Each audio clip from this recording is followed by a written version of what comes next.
안녕하세요. 저는 68세 박순옥입니다. 경기도 용인의 작은 아파트에서 홀로 살고 있어요. 요즘은 하루하루가 참 길게 느껴지네요. 어릴 적부터 힘든 시간을 많이 겪었지만 제게는 늘 한 가지 목표가 있었습니다. 내 아이들만큼은 나처럼 고생하지 않게 하자. 남편이 떠나고 두 아이를 키우기 위해 새벽 5시부터 과일 가게에서 일했어요. 하루가 어떻게 지나가는지도 모르고 아이들만 보며 살았습니다. 그 결과 큰아들 민석이는 대학에 들어가 번듯한 직장을 가졌고 결혼까지 해서 손주까지 낳아줬죠. 손주 우진이가 태어난 날 제 마음속에선 작은 축복이 피어나는 것 같았습니다. 작은 손으로 제 손을 꼭 잡으며 웃던 그 모습이 얼마나 사랑스러웠는지 몰라요. 할머니 최고! 할머니 사랑해요. 그 말이 얼마나 힘이 되었는지요. 손주를 위해서라면 뭐든 해줄 수 있었어요.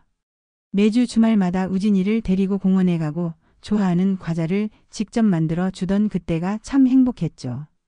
하지만 그 행복이 언제부터인가 조금씩 무너지고 있었습니다. 처음엔 작은 오해에서 시작된 줄 알았습니다. 그런데 점차 상황은 제가 감당할 수 없을 만큼 변해갔어요. 며느리 지연이는 처음에 참 친절하고 다정한 사람이었습니다. 결혼 초에는 늘 어깨를 들썩이며 웃곤 했죠. 어머님, 제가 우진이 잘 키울게요. 어머님은 편히 쉬세요. 그 말을 믿었어요. 하지만 우진이가 4살쯤 되었을 때부터 이상한 일이 생기기 시작했습니다. 어머님, 우진이가 요즘 예민해져서요. 너무 자주 오시면 힘들어할 것 같아요. 처음엔 며느리의 말이 섭섭했지만 손주를 생각하며 이해하려 했습니다. 그러던 어느 날 손주 생일날이었습니다. 우진이가 좋아하는 장난감을 사들고 집으로 갔습니다. 현관문 앞에서 초인종을 눌렀는데 아무도 나오지 않더군요. 조금 기다렸다가 아들에게 전화를 걸었습니다. 민서가 나야. 나 지금 너희 집 앞인데 문 좀 열어줄래? 그런데 아들의 목소리는 냉담했습니다. 엄마, 오늘은 좀 힘들 것 같아요. 우진이가 피곤해서요. 생일인데 잠깐 얼굴도 못 보니? 나중에 보자, 엄마. 그날 집으로 돌아오는 길, 제 손에 들려있던 선물이 한없이 무겁게 느껴졌습니다. 며칠 후 우연히 유치원 앞에서 손주를 만났습니다. 우진아 할머니야. 손주가 달려와 제 품에 안겼습니다. 얼마나 반가웠는지 모릅니다. 하지만 그때 며느리가 나타났습니다. 어머님, 여기서 뭐 하세요? 그냥 우진이 보러 왔어. 어머님, 이제 그러지 말아주세요. 우진이가 부담스러워해요. 며느리는 손주를 데리고 빠르게 그 자리를 떠났습니다. 그날 밤 저는 너무나도 서러워 잠을 이루지 못했습니다. 내가 손주에게 짐이 된 걸까? 며느리와의 갈등은 점점 더 심해졌습니다. 다시 아들 집을 찾았을 때 문은 열리지 않았습니다. 비밀번호를 눌러도 아무 반응이 없길래 관리실에 물어봤습니다. 어르신, 아드님이 비밀번호를 바꿨습니다. 저희가 알려드릴 수가 없네요. 순간 온몸에 힘이 빠졌습니다. 이게 정말 나에게 일어난 일인가? 다시 아들에게 전화를 걸었습니다. 민서가 너희 집 비밀번호가 왜 바뀐 거니? 엄마, 저희도 사정이 있어요. 이제 그냥 이해해 주세요. 내가 정말 이렇게까지 해야 했니? 하지만 아들은 더 이상 대답하지 않았습니다. 며느리는 이제 저를 가족으로 대하지 않는 것처럼 보였습니다. 어느 날 이웃 아주머니가 조심스레 말을 꺼냈습니다. 순옥 씨, 며느리가 어르신이 치매 초기 증상이 있다고 하던데요. 그게 무슨 말씀이세요? 저는 멀쩡한데요. 그냥 조심스러워서 말씀드리는 거예요. 며느리가 제게 치매라는 꼬리표를 붙여 주변에 소문을 퍼뜨리고 있었습니다. 그 소문이 돌면서 저는 이웃들조차 저를 이상한 눈으로 보기 시작했습니다. 그날 이후로 저는 점점 더 가족에게서 멀어졌습니다. 하지만 손주를 사랑하는 마음만은 변하지 않았습니다. 내가 뭘 그렇게 잘못했길래 이렇게 되었을까? 그 질문이 매일 밤 저를 괴롭혔습니다. 손주와의 관계가 단절되고 며느리와의 갈등이 깊어지면서 제 삶은 하루하루 무너지고 있었습니다. 아들 민석과의 대화는 며느리의 태도에 가려져 점점 차가워졌습니다. 엄마, 너그럽게 이해해 주세요. 지연이도 힘든 점이 많아요. 내가 이해하지 않은 게 뭐가 있니? 내 아내가 날 이렇게 대하는 게 정당하다고 생각하니? 민석은 한숨을 쉬며 전화를 끊었습니다. 저는 그날 밤 다시 전화기를 들었지만 아들은 끝내 받지 않았습니다. 며칠 후 용기를 내어 아들 집에 직접 찾아갔습니다. 관리실에서 비밀번호가 바뀌었다는 사실을 듣고 머리가 하얘졌지만 멈출 수 없었습니다. 초인종을 눌렀고 며느리가 인터폰을 받았습니다. 어머님, 왜 오셨어요? 왜라니? 손주 얼굴 보러 왔지. 그만 좀 하세요. 비밀번호를 바꾼 것도 어머님이 자꾸 오셔서 그런 거잖아요. 순간 모든 것이 무너져 내리는 것 같았습니다. 내가 정말 이렇게까지 해야 했니? 며느리는 더 이상 대답하지 않았고 문은 끝내 열리지 않았습니다. 며느리는 자신이 왜 비밀번호를 바꾸고 저를 가족에서 밀어내야 했는지 이유를 만들어내기 시작했습니다. 어머님이 요즘 이상해지셨어요. 치매, 초기, 증상 같은데요. 그 말은 동네 이웃들에게 금방 퍼졌습니다. 복지관에서도 사람들이 조심스럽게 물었습니다. 어르신 괜찮으세요? 요즘 건강이 안 좋으시다던데. 저는 멀쩡합니다. 억울한 마음에 목소리를 높였지만 저를 바라보는 시선은 달라지지 않았습니다. 손주를 다시 만나겠다는 희망은 더욱 멀어졌습니다. 영상통화를 시도했지만 손주 우진이는 전화를 받자마자 말했습니다. 할머니, 나쁜 사람이래요. 누가 그런 말을 했니? 엄마가 그랬어요. 할머니 때문에 가족이 힘들다고요. 그 말을 듣고 아무 말도 할 수 없었습니다. 전화기를 내려놓으며 눈물이 쏟아졌습니다. 손주마저 내게 등을 돌리게 만들다니. 며느리는 여기서 멈추지 않았습니다. 며칠 뒤 아들과 함께 제 집에 찾아와 차분히 말했습니다. 엄마, 이제 재산 문제도 정리하셔야 해요. 갑자기 그게 무슨 소리니? 난 멀쩡하잖아. 아들은 며느리를 쳐다보며 며느리가 준비한 서류를 내밀었습니다. 엄마, 이건 모두를 위한 거예요. 통장과 도장만 넘겨주시면 돼요. 순간 손이 떨렸습니다. 너희가 정말 나를 이렇게 대하는 거니? 엄마, 우리도 할 만큼 했잖아요. 이제 엄마가 결단을 내려야 해요. 며느리는 강한 목소리로 덧붙였습니다. 어머님, 손주 보시고 싶으면 도와주셔야죠. 그 말은 협박이었습니다. 손주를 내세워 이렇게 하겠다는 거니? 내가 절대 너희 뜻대로 되게 두지 않을 거야. 그날 이후 저는 아들과 며느리의 방문을 받지 않았습니다. 전화가 와도 받지 않았고 그들이 남긴 메시지 역시 확인하지 않았습니다. 대신 복지관을 찾아 도움을 요청하기 시작했습니다. 어르신 증거를 모으셔야 해요. 나중에 법적 조치를 취하려면 필요합니다. 복지사의 조언에 따라 저는 며느리와의 모든 대화를 녹음하기 시작했습니다. 다행히 이웃들은 제 편이 되어 주었습니다. 옆집 아주머니는 며느리가 퍼뜨린 소문에 분노했습니다. 순옥 씨, 며느리가 그렇게 말한 건 용납할 수 없어요. 제가 증언할게요. 관리사무소에서도 그들이 비밀번호를 바꾸며 남긴 기록을 찾아 증거를 확보했습니다. 그날 밤 저는 긴 고민 끝에 결단을 내렸습니다. 더 이상 당하고만 있지 않을 거야. 이번엔 내가 지켜야 해. 녹음 파일, 문자 메시지 캡처, 이웃들의 증언을 정리하며 저는 드디어 반격을 시작했습니다. 갈등은 시간이 지날수록 점점 심해졌습니다. 아들과 며느리의 냉대는 더 노골적이 되었고 손주와의 관계도 완전히 단절되었습니다. 며칠 전 손주와 영상통화를 시도했지만 아이는 카메라 앞에서 고개를 돌리며 말했습니다. 할머니, 이제 전화하지 말래요. 엄마가 그러지 말랬어요. 그 순간 심장이 무너지는 소리를 들은 것 같았습니다. 아이의 순수한 마음을 이용해 나와의 관계를 끊으려 하는 며느리가 밉고 원망스러웠습니다. 하지만 며느리에 대한 분노보다는 아이에게 상처를 줄까 두려운 마음이 더 컸습니다. 우진아, 할머니는 항상 널 사랑해. 알지? 하지만 아이는 대답하지 않았습니다. 그날 이후로 저는 손주의 목소리조차 들을 수 없게 되었습니다. 며느리가 아들 집에 비밀번호를 바꾼 뒤로 저는 아들 집 근처에도 갈 수 없었습니다. 관리실에 방문했을 때 관리인은 곤란한 표정으로 말했습니다. 박 어르신, 아드님께서 방문을 제안해 달라고 요청하셨어요. 네? 방문을 제안해 달라니요? 죄송합니다. 저희도 어쩔 수가 없습니다. 그 말을 듣는 순간 제게는 가족이라는 울타리가 더 이상 존재하지 않는 것처럼 느껴졌습니다. 집으로 돌아오는 길 공원의 벤치에 앉아 한참을 울었습니다.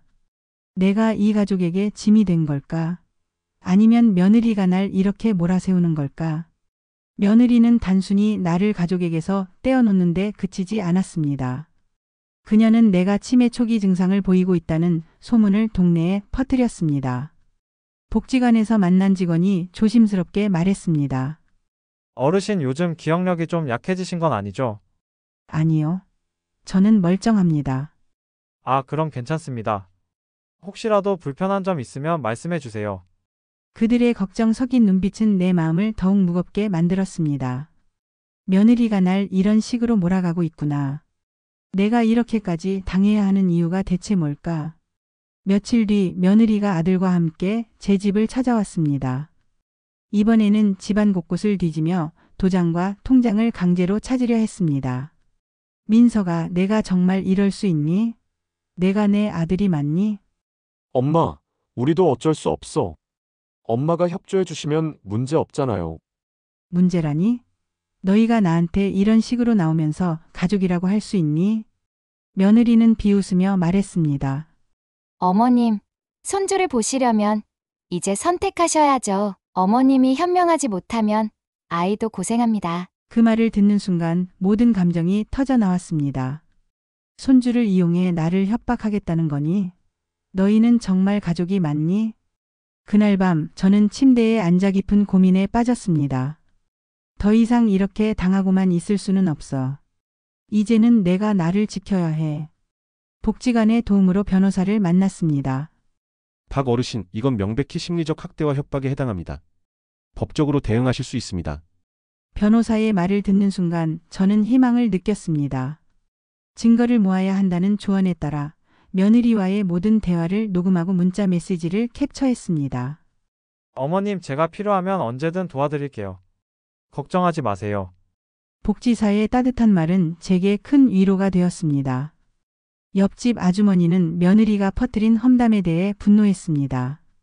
순옥 씨, 그날 며느리가 어머님을 향해 뭐라고 했는지 다 들었어요. 제가 증언해 드릴게요. 또한 관리사무소에서 CCTV 기록을 요청하며 증거를 확보했습니다. 경비실에서 며느리가 소리치며 말하던 장면이 녹화되어 있습니다. 필요하면 제출해 드리겠습니다. 이웃들의 따뜻한 지지와 지원 덕분에 저는 조금씩 용기를 얻었습니다. 그날 밤 저는 일기장에 이렇게 적었습니다. 이제는 더 이상 당하지 않겠다. 내가 나를 지킬 것이다. 문서와 증거를 정리하며 저는 법적 대응을 준비했습니다. 며느리와 아들이 제게 가한 부당함을 바로잡고 손주와의 관계를 되찾기 위해 더 이상 물러서지 않기로 결심했습니다. 며느리와 아들은 점점 더 노골적으로 저를 몰아붙였습니다. 어느 날 며느리가 아들과 함께 제 집으로 찾아왔습니다. 며느리는 냉정한 얼굴로 서류를 내밀었습니다. 어머님, 이제 재산을 정리하실 때가 된 것 같아요. 재산을 정리하라니? 내가 멀쩡히 살아있는데 왜 그런 소리를 하니? 아들은 차분한 듯하지만 강하게 말했습니다. 엄마, 우리도 이젠 어쩔 수 없어요. 손주도 키워야 하고 앞으로 준비할 게 많으니까요. 그들의 요구는 더 이상 설득이 아니었습니다. 그것은 명백한 압박이었고 협박이었습니다. 너희가 정말 나를 이렇게 대할 수 있니? 며느리는 눈 하나 깜빡이지 않고 말했습니다. 어머님, 손주를 보시고 싶으면 사인하세요. 아니면 계속 이렇게 지내셔야 할 겁니다. 그날 밤 저는 분노와 슬픔이 뒤섞인 채로 뜬 눈으로 밤을 지새웠습니다. 손주를 이용해 나를 협박하다니. 이제는 참을 수 없어. 며칠 뒤 복지관 봉사활동을 마치고 돌아오던 길이었습니다. 현관문 앞에 며느리가 서 있었고 그녀는 누군가와 통화 중이었습니다. 어머님이 요즘 너무 자주 복지관에 나가세요. 뭔가 문제가 생기기 전에 우리가 정리해야 해요. 그녀의 목소리는 낮았지만 그 내용은 저를 얼어붙게 만들었습니다. 어머님이 눈치채면 곤란하니까 이번에는 조용히 끝내야 해요. 저는 발걸음을 멈춘 채 숨을 죽였습니다. 그 순간 깨달았습니다. 이 사람은 절대로 멈추지 않을 거야. 내가 행동하지 않으면 계속 이렇게 당할 수밖에 없어. 다음 날 저는 복지관에 도움을 요청했습니다. 어르신 그 상황이라면 명백히 심리적 학대와 협박에 해당됩니다. 변호사와 상담해 보시는 게 좋겠어요. 복지사의 조언에 따라 저는 모든 자료를 철저히 준비하기 시작했습니다. 어머니, 이 정도 자료면 충분히 법적 대응이 가능합니다. 변호사는 제게 용기를 주며 법적 절차를 시작할 수 있는 준비를 도와주었습니다. 며칠 뒤 저는 법원에 고소장을 제출했습니다. 박순옥 어르신, 모든 자료가 잘 정리되었으니 이제 저희가 처리하겠습니다. 고소장을 제출하며 저는 비로소 마음 한구석이 가벼워지는 걸 느꼈습니다. 법정에서 아들과 며느리를 마주한 날 그들의 표정은 어둡고 긴장으로 가득했습니다. 피고는 박순옥 원고에게 심리적 학대와 재산 강요를 했다는 혐의를 인정합니까? 변호사가 준비한 증거가 하나씩 공개될 때마다 그들의 표정은 점점 더 굳어갔습니다. 협박성 문자 메시지, 어머님, 손주 보시려면 빨리 결정하세요. 녹음 파일, 어머님이 도장을 주지 않으면 우리도 어쩔 수 없어요. 이웃들의 증언. 며느리가 어르신께 소리 지르며 몰아세우는 걸 봤습니다. 아들과 며느리는 더 이상 변명할 수 없었습니다. 몇 주 뒤 법원의 판결이 내려졌습니다. 피고는 원고에게 심리적 피해를 입힌 점에 대해 손해배상을 해야 한다. 법적 처벌과 함께 그들은 저를 향해 머리를 숙였습니다. 어머니, 정말 죄송합니다. 우리가 잘못했어요. 너희의 사과를 받아들이기까지는 시간이 걸릴 거다. 내가 입은 상처가 얼마나 큰지 너희도 알겠지. 법적 절차가 끝난 뒤 손주와 다시 만나는 날이 왔습니다. 할머니, 우진이는 저를 보자마자 뛰어와 품에 안겼습니다. 아이의 따뜻한 품은 그동안의 상처를 조금씩 치유해주는 것 같았습니다. 우진아, 할머니가 항상 널 사랑하는 거 알지? 알아요. 할머니 최고. 손주를 다시 만날 수 있다는 사실만으로도 제게는 새로운 희망이 생겼습니다. 갈등은 해결되었지만 상처는 여전히 남아 있습니다. 하지만 저는 이제 제 자신을 지키는 법을 배웠습니다. 스스로를 보호하고 당당히 목소리를 내는 방법을 알게 되었으니까요. 어머님, 저희가 정말 잘못했어요. 앞으로는 다르게 하겠습니다. 며느리의 사과에도 저는 여전히 경계를 늦추지 않고 있습니다. 이제는 내 삶을 내가 지킬 거야. 가족이라도 나를 함부로 대할 순 없어. 법적 승리를 통해 저는 제 자신을 지킬 수 있었습니다. 며느리와 아들은 비로소 자신들의 잘못을 인정했지만 그들이 저에게 남긴 상처는 쉽게 지워지지 않았습니다. 법정에서 돌아온 날 밤, 저는 손주 우진이의 사진을 바라보며 다짐했습니다. 이제는 나를 함부로 대하게 두지 않겠어. 누구도 더 이상 나를 이용할 수 없게 할 거야. 그날 이후 저는 복지관 봉사와 이웃들과의 교류를 통해 조금씩 새로운 일상을 찾아갔습니다. 그러나 며느리의 태도에서 느껴지는 미묘한 거리감은 여전히 저를 불안하게 했습니다.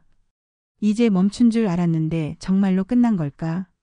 며느리는 법적 패배 이후에도 여전히 저를 불편하게 만들었습니다. 한 번은 손주를 데리고 집에 와서 사과를 하는 척하면서도 제 일상에 간섭하려 들었습니다. 어머님, 봉사활동은 좋지만 너무 무리하시는 건 아니세요? 내가 무리든 아니든 그건 내가 알아서 할 일이야. 넌 신경 쓰지 마. 하지만 며느리는 쉽게 물러서지 않았습니다. 어머님, 손주도 어머님 건강 걱정 많이 해요. 가족끼리 서로 돌보며 살아야 하지 않겠어요? 그녀의 말은 마치 제가 가족을 돌보지 않는 사람처럼 들리게 했습니다. 그날 밤 저는 며느리와의 대화를 떠올리며 불안한 예감을 떨칠 수 없었습니다. 저 사람은 절대 끝내지 않을 거야. 나를 완전히 밀어내고 싶어 하는 것 같아. 손주 우진이는 여전히 저를 좋아했고 제 품에서 편안함을 느꼈습니다. 할머니, 저 이번 주말에 할머니랑 같이 놀고 싶어요. 그래, 우진아. 할머니가 맛있는 것도 만들어줄게. 하지만 며느리는 그런 손주의 마음마저 이용하려는 듯 했습니다. 손주를 데리고 저를 찾아온 날 그녀는 손주 앞에서 이렇게 말했습니다. 우진아, 할머니랑 너무 오래 있으면 엄마가 걱정돼. 너도 엄마랑 시간을 더 보내야 하지 않을까? 그 말은 마치 제가 손주를 독차지하려는 사람처럼 보이게 했습니다. 손주가 저를 불안하게 바라보는 그 순간 저는 깨달았습니다. 이 사람은 손주를 통해 나를 조종하려 하고 있어.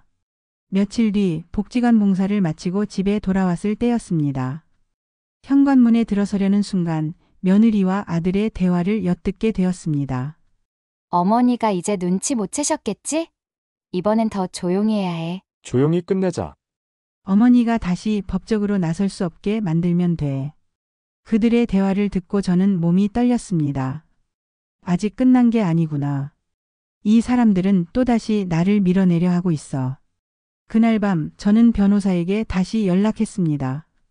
변호사님, 그 사람들이 또 저를 몰아세우려는 것 같아요. 이번에도 증거를 모아야겠죠? 네, 어르신. 대화를 녹음하거나 문자를 캡처하는 등 철저히 준비하세요. 저는 며느리와 아들이 보낸 모든 메시지와 전화를 기록하기 시작했습니다. 어머님, 이번에는 정말 도와주셔야 합니다. 그래야 가족이 평화로울 수 있어요. 그들의 말 속에는 여전히 저를 압박하려는 의도가 담겨 있었습니다. 다행히 이번에도 이웃들은 저를 지지해 주었습니다. 순옥 씨, 제가 지난번처럼 증언해 드릴게요. 며느리가 또 소리치는 걸 들었어요. 복지관 직원들도 어르신이 얼마나 성실히 봉사활동을 하시는지 알잖아요. 걱정하지 마세요. 이웃들의 도움과 복지관의 지원 덕분에 저는 조금씩 안정을 되찾아갔습니다. 저는 며느리와 직접 대화를 나누기로 결심했습니다. 지연아, 내가 아직도 나를 힘들게 하고 있다는 걸 알아. 어머님, 제가 그런 의도가 있었겠어요? 너의 말과 행동은 항상 나를 몰아세우려 했어. 이번에도 내가 모를 줄 알았니? 며느리는 끝내 말을 잇지 못했습니다. 저는 단호히 말했습니다. 다시는 이런 일이 없도록 해. 그렇지 않으면 이번에는 더 큰 대가를 치르게 될 거야. 며느리와의 대화 후 저는 또 한 번의 결단을 내렸습니다.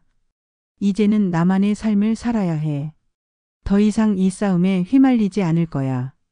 봉사활동에 더 집중하며 손주와의 시간을 소중히 여기기로 했습니다. 손주는 여전히 밝고 사랑스러운 모습으로 제 곁에 있었습니다. 할머니, 저는 할머니가 제일 좋아요. 그 말을 들을 때마다 저는 다시 한번 힘을 냈습니다.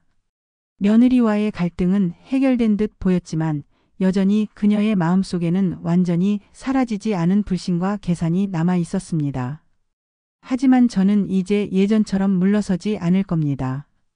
스스로를 지키며 손주와의 행복한 시간을 지속해 나갈 것입니다. 며느리와 아들의 행동은 법적 패배 이후에도 완전히 멈추지 않았습니다. 손주를 이용해 다시 저를 조종하려는 시도, 동네와 가족 내에서 소문을 퍼뜨리는 간접적인 압박. 모든 것이 점점 더 저를 피로하게 만들었습니다. 그러나 저는 예전의 제가 아니었습니다. 스스로를 지키는 법을 배웠고 필요한 순간에는 반격할 준비가 되어 있었습니다. 이번엔 끝까지 맞설 거야. 더는 참지 않을 거야. 저는 그렇게 마음을 다잡았습니다.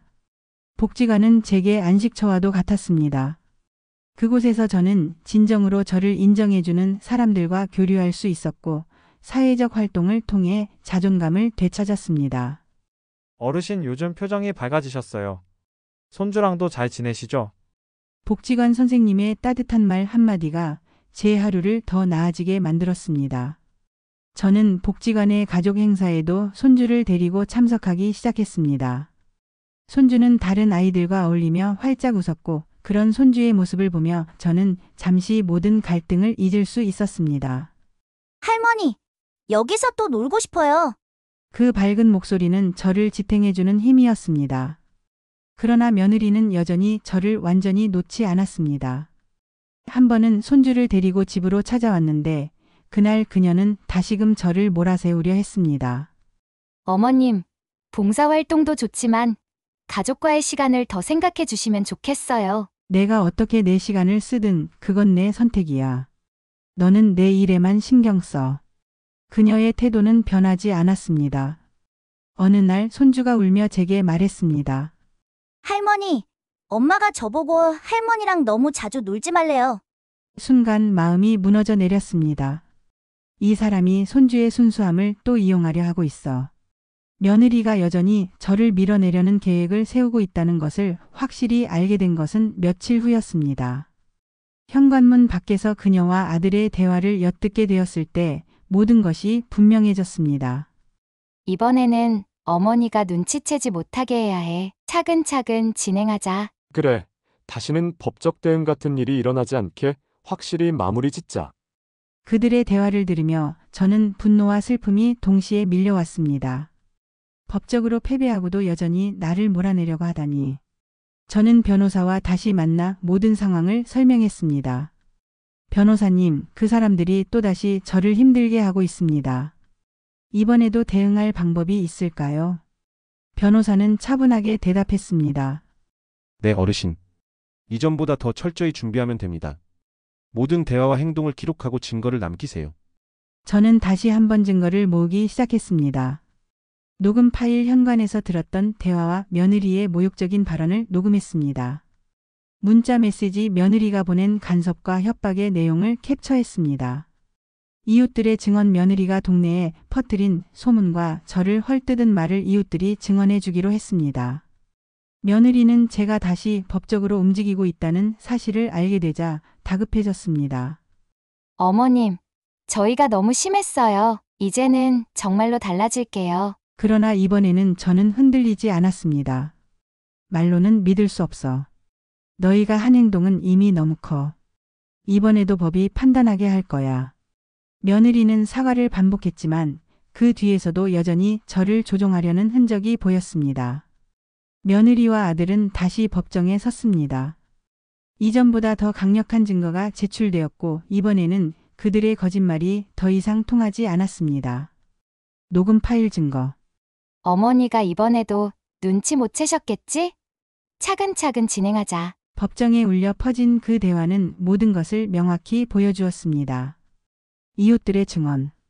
며느리가 박 어르신을 험담하며 사람들 사이에서 고립시키려 했습니다. CCTV 기록.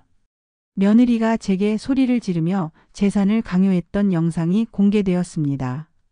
법원은 다시 한번 제 편에 섰습니다. 피고들은 원고에게 심리적 피해를 가한 혐의로 벌금을 지급하며 이후 접촉을 제한한다. 판결문을 들은 순간 저는 마침내 해방감을 느꼈습니다. 아들과 며느리는 머리를 숙이고 제게 사과했습니다. 어머니, 우리가 잘못했습니다. 이제 정말로 바뀌겠습니다. 저는 그들의 말을 들으며 단호히 말했습니다. 이번이 마지막이다. 다시는 이런 일이 있어선 안 된다. 그날 이후 저는 손주와의 관계를 다시 회복하기 시작했습니다. 손주는 밝고 사랑스러운 목소리로 제게 말했습니다.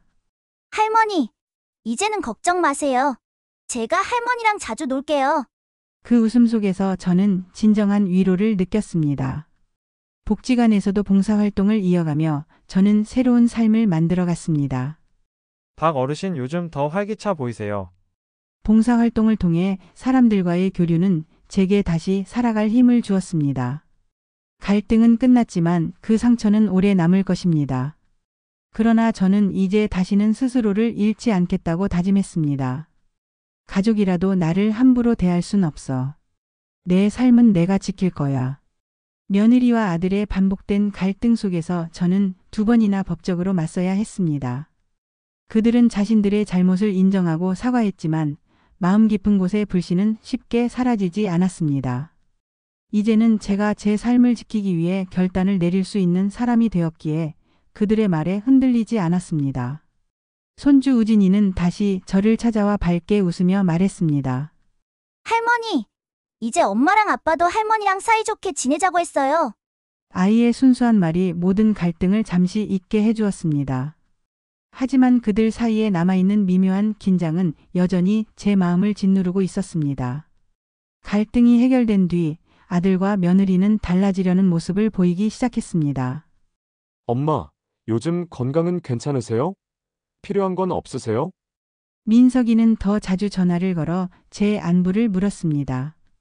며느리도 손주를 데리고 찾아와 직접 만든 음식을 건넸습니다. 어머님, 이건 제가 만들어 봤어요. 입에 맞으실지 모르겠네요. 하지만 저는 그들의 변화가 진심인지 아니면 또 다른 의도가 숨어 있는지 확신할 수 없었습니다. 그들과의 거리를 적당히 유지하면서 저는 복지관 봉사와 손주와의 시간을 더욱 소중히 여겼습니다. 우진이는 여전히 저의 가장 큰 위로와 행복이었습니다. 아이와 함께 공원에서 뛰어놀고 그의 좋아하는 음식을 만들어줄 때마다 저는 살아가는 이유를 다시 느꼈습니다. 할머니, 저 축구 시합 나가요. 꼭 보러 오세요. 아이의 밝은 목소리는 제 마음에 깊은 울림을 주었습니다. 그의 웃음소리는 저에게 상처를 넘어설 힘을 주는 최고의 치료제였습니다. 봉사활동은 여전히 제 삶의 중요한 부분이었습니다. 복지관에서 만난 사람들은 저를 가족처럼 대해 주었고 그곳에서 보낸 시간은 저를 치유해 주었습니다. 박 어르신, 오늘도 수고 많으셨어요. 아이들에게 동화를 읽어주고 어르신들과 함께 음식을 나누는 시간은 저에게 큰 위로가 되었습니다. 봉사활동 중 비슷한 갈등을 겪은 어르신들과 이야기를 나누며 서로를 응원하기도 했습니다. 하지만 모든 것이 완전히 끝난 것은 아니었습니다. 며느리는 여전히 제가 손주와 너무 많은 시간을 보내는 것에 대해 불편해하는 듯 보였습니다. 어머님, 우진이가 공부할 시간도 부족한데 너무 놀기만 하면 안 되잖아요. 그녀의 말은 아이를 걱정하는 듯 했지만 제게는 간섭처럼 느껴졌습니다. 저는 단호하게 대답했습니다. 우진이는 내가 책임질 테니 내가 더 신경 쓸 필요 없어. 하지만 그녀의 태도는 점점 더 날카로워졌습니다. 어머님, 이런 식으로 계속하시다가는 손주에게도 좋지 않을 거예요. 그날 밤 저는 또다시 그녀가 손주를 빌미로 저를 통제하려 한다는 불안감을 떨칠 수 없었습니다. 며칠 뒤 예상치 못한 사건이 발생했습니다. 손주가 복지관 행사에서 뛰어노는 모습을 보고 집으로 돌아오던 길이었습니다.